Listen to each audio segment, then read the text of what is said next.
Bueno, se llama Martín Guevara y ha escrito un libro donde hace un repaso de su vida en Cuba y su relación con los dirigentes de la Revolución Cubana, siendo su tío el dirigente. Sobrino del Che, viajó a Cuba donde vivió por 12 años. En la isla gozó sin duda de los privilegios más grandes que pueda recibir alguien que tenga ese apellido, Guevara, y ahora vive en España. Le damos la bienvenida. Muchísimas gracias, caballero. Martín Guevara acaba de escribir este libro que ya está en todas las bibliotecas y las librerías del sur de la Florida, A la sombra de un mito, sin duda de un gran mito, pero no solamente en Cuba, sino a nivel mundial. Gusto en tenerte en el programa. Vamos a ver, ¿por qué el libro ahora? ¿La razón para escribir el libro? Primero, mucho gusto de estar aquí. El gusto es nuestro. Tener a alguien relacionado con el Che, el mismo ADN, cerca de nosotros, sin duda que para nosotros es un privilegio y un honor. Y para mí también. He visto hasta la entrevista tuya con Fidel, que es una maravilla. Bueno, si lo pudiera hacer otra vez nuevamente ahora, sí, no, fuera no así en realidad una maravilla. Sí. Pero nada, gracias igual, dígame. ¿Por qué el libro ahora? Sí, ¿por qué ahora el libro? No, los libros para mí son...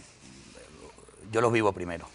Y después los voy escribiendo en la medida en que me va pidiendo salir. Este es un libro que yo me debo a mí y que le debo a la generación de los 70 y los 80 en Cuba, de mis amigos, de todos los cañeros que trabajaban y cortaban caña para que nosotros viviésemos muy bien, que esa solidaridad nunca salió ni de Fidel ni de nadie. Ellos vivían también muy bien gracias a estos cañeros del pueblo que trabajaba. Y es un libro además que le debo la verdad.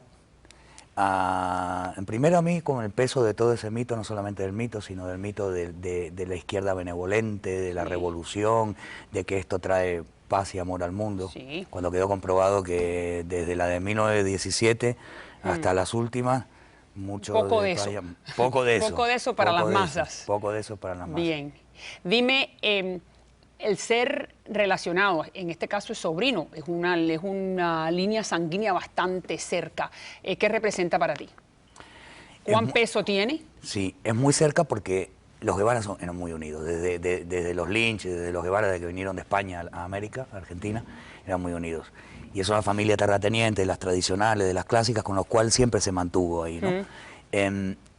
Y siempre andamos entre primos, entre tal. Mi tía, mi padre es el hermano menor de Ernesto, entonces él mamó todo lo del hermano y lo tomó como si fuera una herencia, ¿no? Él cree realmente en eso, es una de estas, poca gente te digo, porque realmente hay muy poca gente que cree realmente, la mayoría... Tu padre, Juan Martín, sí, el más pequeño de los hermanos. Sí, él nunca vivió mejor por ser hermano del Che, con eso te lo que... No, él vivió peor, vivió preso en Argentina, esto y lo otro. Ah, en Argentina, pero si hubiera escogido ir a La Habana... pero no escogió. Se quedó en Argentina, bien. Entonces, me estás diciendo que tu padre es el que recibe todo ese peso, claro, toda la ideología. Toda ideología y se va a luchar y tal, y nos quedamos nosotros en Cuba, vamos a Cuba, nos quedamos en el Hotel Habana Libre, y ahí es donde ya empieza. Tú date cuenta que yo llego a La Habana Libre, a Cuba, al rancho Boyero, se me llevan al hotel en unos Volga, y llegó a un hotel que era impresionante, que tenía 5 restaurantes a mi disposición, y en ese momento la diferencia con lo que había en la calle en Cuba era muy grande. Y me explican que eso, yo voy a vivir así como un vibe, porque como un very important persona o people, ¿cómo es que se dice? Sí, very important, VIP. Sí, VIP. Un VIP, claro, porque teníamos el tío era uno de los grandes, ¿no? Pero te dicen que vas a vivir así porque tu tío murió para que todos sean iguales. Entonces, claro, y es cuando dices, bueno, aquí está la primera gran mentira. Bien, tú tenías 12 años en ese momento. O 10. Bien. Y claro que te das cuenta de la mentira. Lo que pasa es que vives bien y te acomodas a ella. Pero la mentira la sabemos todos desde niños. O sea, no hay nadie que pueda decir que no. A mí esos cuentos de que ahora me di cuenta... No, ahora, pero nuevamente, el hecho de vivir con el apellido... Con el apellido es una sociedad que todas las mañanas en el colegio se decía, el monitor se paraba adelante y decía, pioneros por el comunismo, y nosotros los niños decíamos, seremos como el Che. Claro, como mi tío. Como mi tío. Los billetes, las calles con su nombre, las escuelas. Eso ocasiona en un varón, que además tiene un poquito de orgullo, de dignidad, ocasiona un peso que te va anulando. Tú quieres sacar, ser orgulloso, sacar algo, y entonces a mí, en mi caso, como yo quería ser alguien, pues me convertí en un antihéroe. Tomé por el lugar, sí, Sí, porque necesitas hacer algo, necesitas... Un antihéroe, entonces, ¿dónde es que tú empiezas? No, la rebeldía Eso, esta, ¿cómo? la ¿Cómo le rebeldía empiezas? del rock, de vestir mal, de ir desprolijo, de no atender en clases. Ese tipo de rebeldía, que al no tener padre en casa también, bueno, pues esto es una parte del libro que también sirve en cualquier familia, que esté desestructurada, ¿no? Pero con ese peso encima y todo aquel cúmulo de mentiras alrededor políticas, pero también de las del cariño, de las de se fue para hacer la revolución, se fue tu tío para... Mi tío se va para hacer la revolución a otros lados y liberar niños del hambre, Sí, y pero las deja, mujeres de la deja a sus opresión. hijitos en el... Claro. No, pero los dejó con el Estado cubano, que se lo estaban cuidando Pues, bien, ¿no? No, No. pero tú, si Pues tú sí. te vas, si tú dices que te vas por amor a los niños a cuidar a otros y dejas los tuyos chiquititos, algo no va a funcionar bien. Bien. Porque a lo mejor ni comen los otros y a lo mejor los tuyos se quedan tristes toda la vida. No, y no tienen la figura del padre. Eso es lo que... lo que Dime, la familia del Che, nuevamente para el que no la tiene clara, Celia, tu tía, Mi que tía. quería mucho a Ernesto, Sí. tu papá, Juan Martín, Martín, sí. que nunca vivió de los privilegios, Sí. las hijas del Che, que muchas de ellas todavía viven Sí. en La Habana. Sí. ¿Cómo es toda esta relación familiar en este momento, con esta figura en el centro? Yo, ¿No es así? Sí, totalmente, Maravilla. Yo para diferenciarme, no hablo mal de la familia para establecer una diferencia, Así porque he mismo. recibido lo mío, ¿no? Mis criterios y tal. Entonces, ¿Cómo no te entiendo? ¿Qué has recibido lo tuyo? ¿Qué bueno, me que quiere decir? unas críticas de siempre, porque yo escribo en ¿Quién? varios blogs. ¿Quién? ¿La propia familia? La propia familia. ¿Que eres un traidor? ¿No? ¿O que Sí, eres un...? bueno, sí, imagínate, hasta llegan a haber versiones que la CIA me está pagando y yo digo, Oh, oye, dale mi sí. teléfono a la CIA, a Langley. Absolutamente, a Por ver, favor, sí. dile a Langley que me ubiquen ahí Sí. en León. No, en serio. O sea, ha creado desunión, separación Yo creo familiar. yo creo que en realidad abro caminos, porque nada es tanto como dicen. Decían mucho socialismo muerte. Ahora están cambiando ese socialismo por otra cosa y nadie se muere. En realidad son muy descarados, comunistas, muy poquito, de los que de verdad antiguos... ¿Quiénes son esos descarados dentro de la familia No, tuya? mía no, dentro de todo el establishment cubano. Absolutamente. Te hablo de familia y todo. Los que es una manera de hablar, que somos todos la revolución. También la izquierda secuestra mucho ese lenguaje buenista del pobre, de la ayuda Claro. al desposeído y tal. Y una vez que lo secuestras y que lo tienes en tu poder, ese lenguaje, es muy difícil hasta que la intelectualidad internacional se ponga en contra. Solo Vargas Llosa se declaró que aunque sea una dictadura de izquierda, será dictadura, al fin y al cabo, igual de mala que una de derecha, en los años 60. Todos los demás intelectuales, muti por el foro. Es muy difícil, es mucho más fácil condenar a una de derecha. En cuanto sale Pinochet, todos estamos ahí, ¡bah! En cuanto sale Videla, en cuanto sale tal. Claro. En cuanto sale uno que secuestra ese lenguaje, todos estos gobiernos que está viendo y tal, Y te tu cuesta. tío es el gran abanderado de esa ideología que me estás diciendo. Y mi tío se quedaba O de esa abanderado. prosa, ¿no? De esa prosa de que nosotros somos los que vamos a representar al pueblo y a los pobres. Sí. Y todavía no se la han logrado quitar. La derecha no ha logrado igualar una prosa o un mensaje. No ha logrado. Todavía no lo han logrado. Pero bueno, la razón, el libro, te pregunto igual de la familia, al tú escribir este Sí. libro, tus primas, Sí. tus tíos, todo el mundo relacionado con el tío Ernesto, ¿qué te han dicho? No, yo los quiero mucho, nos criamos juntos desde que llegué ahí, Ernestico e Hildita, que es la hermana mayor que ya murió, la hija mayor de Ernesto. Los quería muchísimo, era como mis hermanos entre dos primos, otros primos, Rafael, Robertón, nos queremos mucho. Ellos viven en Cuba. Mira, Ellos viven en Cuba. ¿Y qué? Mira, ¿Y qué te María han Elvira, dicho del libro? tú tuviste una cosa muy fuerte en tu vida, ¿no? Tienes la cubanía y tienes tal y no has podido vivirla en Cuba. Yo de esos casos conozco tantos cubanos, que lo que me ha pasado a mí es tan poquito, que por eso te digo que lo hago por respeto a los cubanos. Conozco familias separadas, hermanos que han crecido lejos y se han tenido que manifestar un odio público, porque tú eres gusano y el otro es gusano, y el otro quería escribirle y no podía recibir cartas, y este odio lo ha sembrado esa involución, no revolución. Ese odio que ha sembrado esa revolución, que no se han podido hablar, gente que se querían, es mínimo al lado de lo que me pasa a mí. Bueno, no me quieren... No, pero independientemente No, pero es así, sí, me pasa eso. Eso es lo que me pasa. ¿Qué te pasa? Bueno, la gente te cierra un poquito la puerta, ¿Qué me dice quieren. tu familia sobre este No libro? lo sé, no lo sé. No lo sabes. Pero Sí. me lo imagino. Ay, no te han mandado un email o una llamadita diciéndote o comentando. No, porque hay respeto, porque yo manifiesto lo que pienso. Tú dices que Fidel es un mito que hay que estudiar. Dime, al igual que el de tu tío, pero vamos al de Fidel. ¿Por qué hay que estudiar el mito de Fidel y cuál es ese mito? Fidel es un mito que hay que estudiar, en realidad es un hecho que hay que estudiar, casi no es un mito, es un hecho, porque hay que ver cómo él estuvo con Chivás, con José Antonio Echeverría, cómo fue jesuita, cómo luego metió presos a los anarquistas, a los comunistas. En Cuba estaba prohibido leer a Gramsci, Bakunin y Trotsky. Cuidado, no solamente, no a Adam Smith, teórico del capitalismo, a los teóricos del comunismo y del anarquismo. Después se vuelve más comunista que los comunistas y se pone en contra hasta de mi tío, que plantea la autogestión de las empresas, que era lo que hacía Tito en Yugoslavia, y se pelea con los soviéticos. Mi tío no se pelea, pero empieza a vislumbrar que no le gustaba. Raúl era y quería lo abandona. Sí, era más, era pro Unión Soviética. Pro Unión Soviética. Che era más un poco más de separación. Se para fue que la viendo gente separación entienda. y hacia el maoísmo. Entonces, Che, vete para Bolivia. Sí, pero te quiero decir, y Fidel ahí se vuelve más comunista que los comunistas, y después se vuelve papista, y después chavista. En la época en que yo estudié, personajes del calibre de Chávez, yo no me meto a juzgarlo, porque lo que menos hago es juzgar, eran estudiados como diversionismo ideológico y como algo de muy baja estofa, como un discurso muy rengueante, que le faltaban dos patas. Ahora cuando llega el petróleo, no, esos son nuestros hermanos. ¿Eso no se llama oportunismo? Ok, ¿no? ¿Tiene otro nombre? No. No sé. Yo Soy la que entrevista. Usted es el entrevistador, el entrevistado. Dígame el mito del Che. ¿Por qué ha logrado trascender la isla de Cuba? El Che, ustedes lo saben, camisetas. Sin duda que todo aquel que tenga la propiedad intelectual para poder obtener regalías por la cantidad de camisetas que se imprimen a cada año en el mundo entero con la cara del Che, se hace billonario. ¿Por qué llega así, sí. Sin duda alguna de que la cara del Che, esta fotografía de Gorka, ¿no es así? O de, sí, de Korda. De Korda, es un símbolo a nivel mundial. ¿Cómo es que llega a esas latitudes?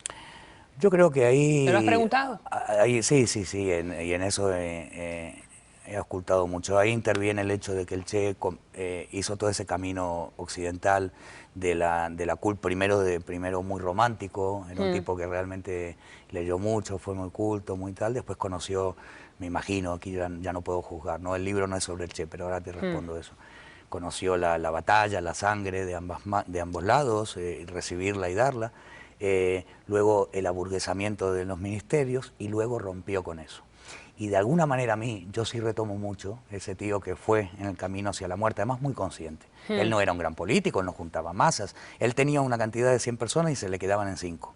Porque así fue en la guerrilla, no hacía proselitismo, no mentía como Fidel, no era tan engatusador, no vendía miel, de la manera tan buena como lo sabe hacer Fidel. Y que ese destino trágico, con su caballo Rocinante, él pesando la mitad de kilogramos de lo que pesaba habitualmente y fusilado allí, es como pagar las cuentas, como un vía crucis, como un mea culpa, que la gente admite un poco más que a los que envejecen en el poder, orondos, llenos de placer, un Fidel.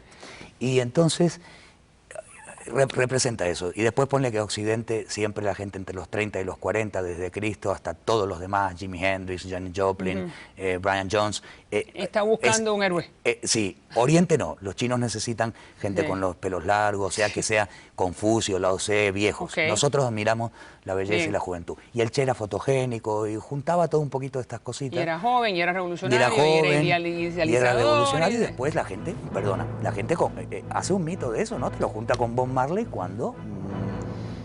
Vamos a hacer una pequeña pausa y cuando regresemos me dijiste que él sabía que iba a ir a la muerte. En tu libro, y ahora vamos a hablar un poco más de tus experiencias en La Habana, en tu libro tú dices que él sabía que Fidel lo había abandonado. Y quiero que me expliques, ¿no? ¿Por qué me quieres decir? Y si sabía que iba a la muerte, ¿por qué fue?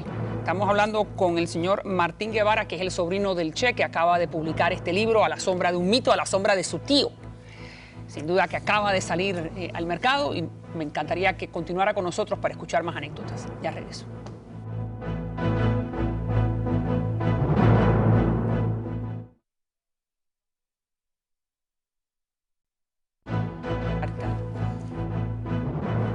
Sigo hablando con Martín Guevara, que es el sobrino, el hijo de su hermano menor, del hermano menor del Che Guevara, que acaba de escribir un libro donde nos narra o nos ha relatado muchas de las anécdotas que todavía recuerda de su vida y su paso por Cuba, obviamente más que privilegiada la familia del Che Guevara aún el día de hoy. Entonces te pregunto, ¿Por qué dijiste de que él sabía que iba a su muerte? ¿Qué dice la familia sobre eso que es un secreto a voces, que Fidel lo abandona? Bueno. Cuando Fidel lee la famosa carta, son 3 preguntas en una, pero bueno, dime por qué tú consideras que él sabía que iba a la muerte. Bueno, por lo que tú dices, que es un secreto a voces. Fundamentalmente la familia lo niega porque... ¿No les conviene?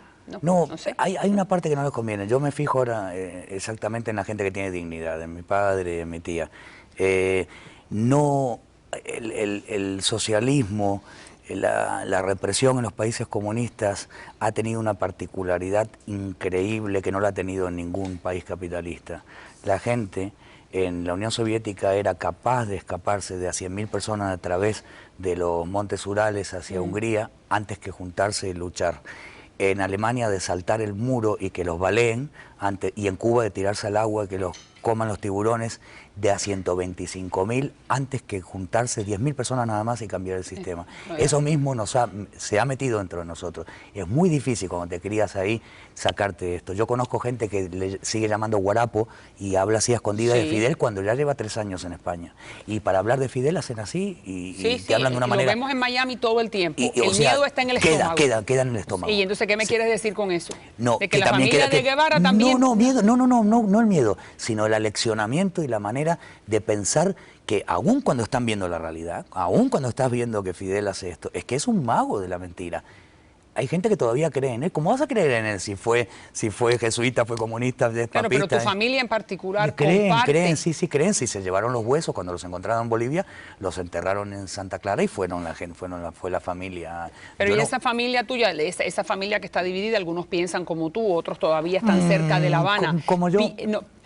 Porque como tú eres, entonces tú eres uno de los escasos, pero lo que te pregunto es que ellos también comparten como tú la opinión de que Fidel abandona al Che a su destino en Bolivia. En secreto quizás sí, Voz Populi soy el que lo dice. No, tú eres el que lo dice. Sí, pero es que es lo que tú decías, es un secreto a voces, señores.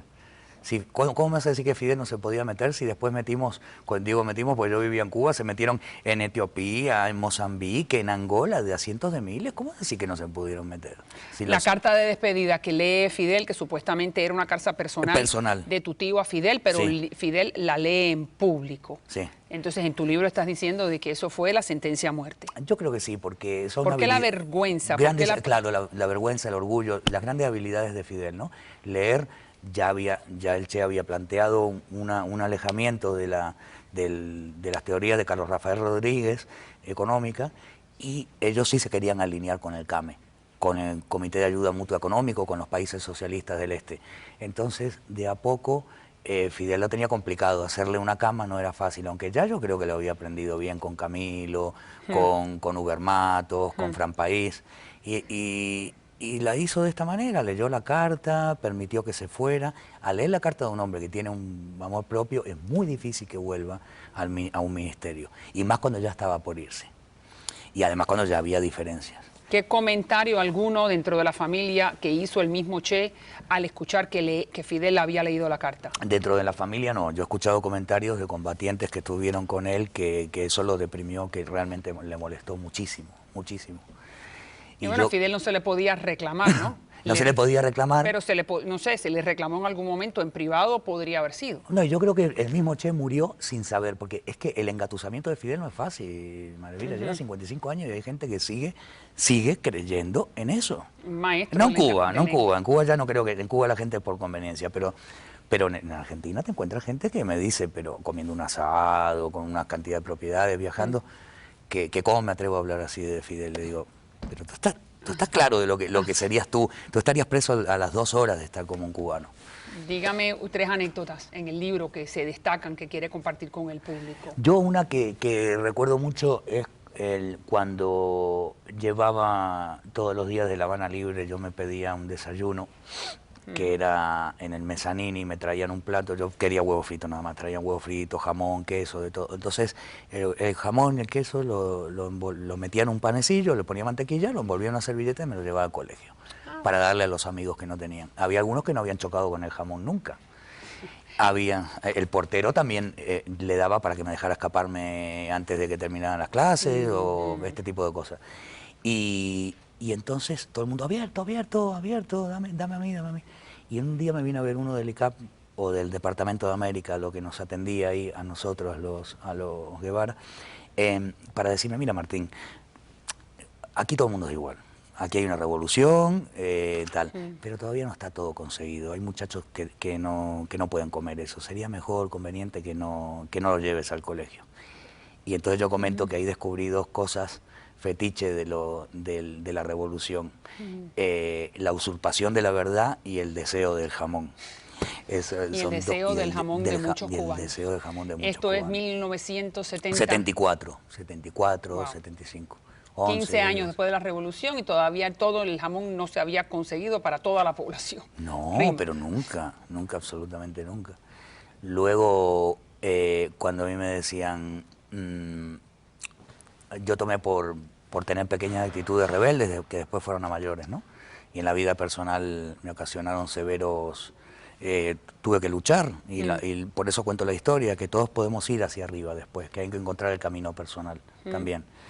Aparte de todo, la política es un libro de decirle a la gente, no te desesperes de nada, tú sigue para adelante, tú lucha porque tú lo vas a conseguir. Ahora eso sí, hay que ser muy honesto con uno mismo y ir con la verdad de uno. No, y por eso a mí me da igual quiénes están en contra, me hace más fuerte si a mí me critican por esto, porque eso que están viviendo en Cuba es una mentira y un abuso con el pueblo. Bueno, esa otra anécdota es que me decían, Martín, si tu tío se levanta, se vuelve a morir. Ajá, cuando te escucha... No, antes no, cuando yo tenía 12 años y 13. Ajá. Entonces yo faltaba al colegio, o 14 o 15. ¿Pero por qué se ha de volver a morir? ¿Tú sabes lo que era escuchar los Rolling Stones? Ah, te ponían una mancha en el expediente escolar acumulativo. Cuando te agarraban que estabas escuchando a los Rolling Stones, Bien. o yo me gustaba ponerme un jean Levi Strauss y yo ya iba creciendo y aquellos que tenías iban quedando chiquiticos y había que conseguir uno y no te lo mandaban de afuera, que no era una locura, pues si no te tenías que poner un pantalón chino. Y uno tenía su vanidad.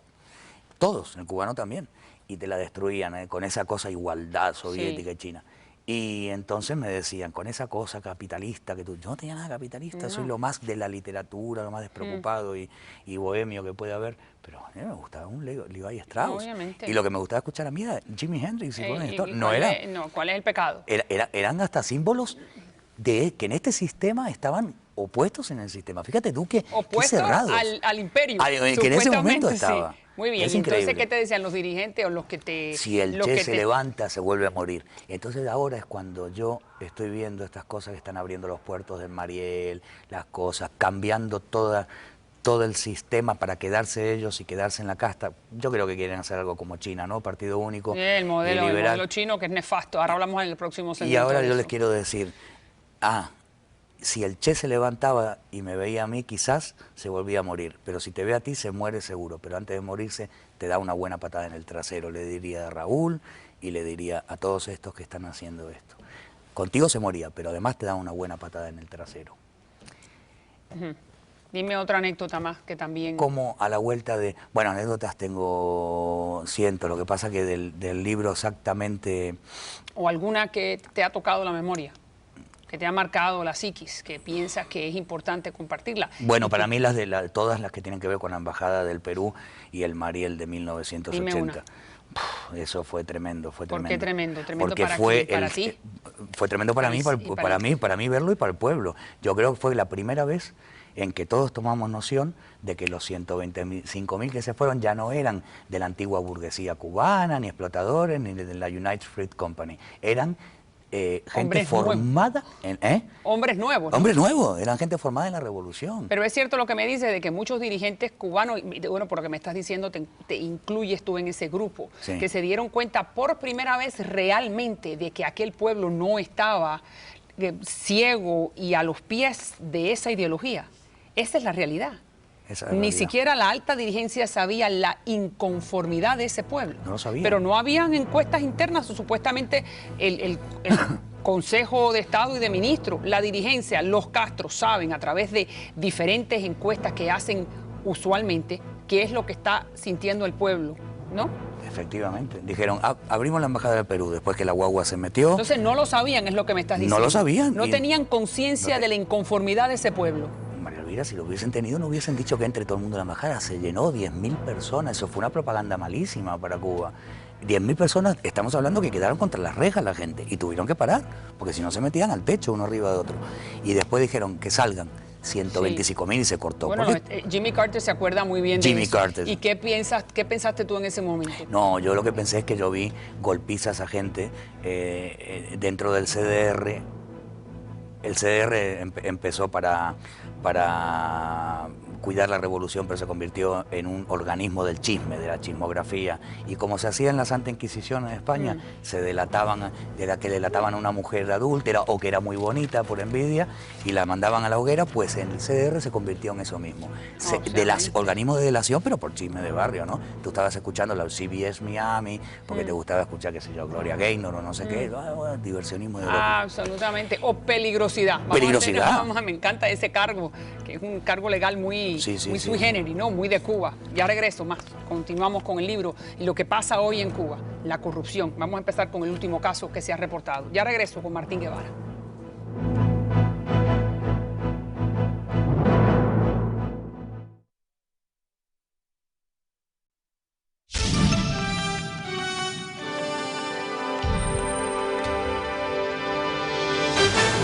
Estamos con Martín Guevara y estábamos hablando sobre la actualidad. ¿Qué piensas tú de la corrupción que se está viviendo dentro del anillo gobernante? La última información es que hay 14 funcionarios cubanos que están acusados por corrupción.